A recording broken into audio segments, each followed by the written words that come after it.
Астанада жиһазға тапсырыс берген 10 шақты адам сан соғып қалды. Олардың арасында дүниесін 2 жыл күтіп жүргендер бар. Ақшасының жартысын төлеп қойған тұрғындар полицияға шағымданды десе де, зардап шеккендер тұтынушы құқығының толық қорғалмағанына қамығат.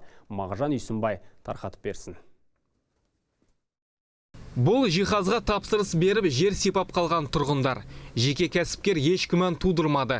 Үйге келіп, өлшемін жасап, соманың 50%-ын алдын ала сұрап алды. Екі жақты келісім шартты көргенде, сенбегенде қайтесін дейді. Мы являемся представители. Біз жеке кәсіпкер Әсел Баймурзинадан зардап шеккен топтың мүшесі боламыз. Инстаграмда оның Хан Мебель қызы деген парақшасы бар. Әлеуметтік желіде жарнамасы жер жарған, әлі де белсенді жүргізіліп отыр. Еш күмән тудырмайды. Жадыра Құсайынова жиһаз үшін 1 миллиондай несие рәсімдеп қарызға батқан. Айтуынша жеке кәсіпкер заңды айналып өтудің амалын білет. Сол себепті қорықпайды. Мен барлық исковое заявление жіберген уақытта ол уже барлығын қалыпты қабылдады, қалыпты жағдай сияқты өзіне, және өзінің ары қарай безнаказанный екенін түсініп отырды ол кісі.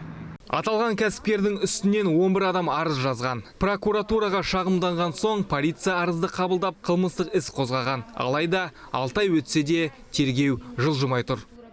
И мы знаем, что в полиции... Алаяқтар заңның әлсіз тұстарын зерттеп біліп алған. Бұл мәселені шешу үшін заңға өзгерістер енгізу қажет. Біз заңгерлермен бірігіп алаяқтарға қарсы арнайы түрлі әдістер ұсынамыз. Оның ішінде атқарушылық жазба, шотын бұғаттау, елден шығуға тыйым салу, сот шешіммен полицияға барып қылмыстық іс қозғау сияқты шаралар бар. Заңгерлер осылай сан соғып қалмас үшін міндетті түрде жеке кәсіпкерді тексеріп алу қажет дейді. Қазақстан Республикасының атқарушылық іс жүргізу органдарының автоматтандырылған ақпараттық жүйесінің платформасы бар.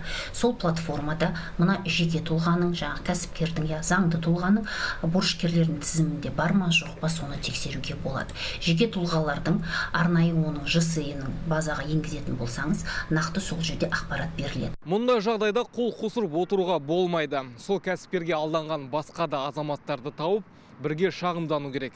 Заңгерлердің айтуынша, ұжымдық шағым түскен кезде құзырлы органдар қылмыстық кодекстің 190 бабы бойынша іс қозғайды. Яғни, іс алаяқтық деп қаралып, салған ақшаны қайтарып алу мүмкіндігі артады. Мағжан Үйсінбай, Нұғман Бекбергенұлы, Сәбит Наурызбаев, 7-ші арна.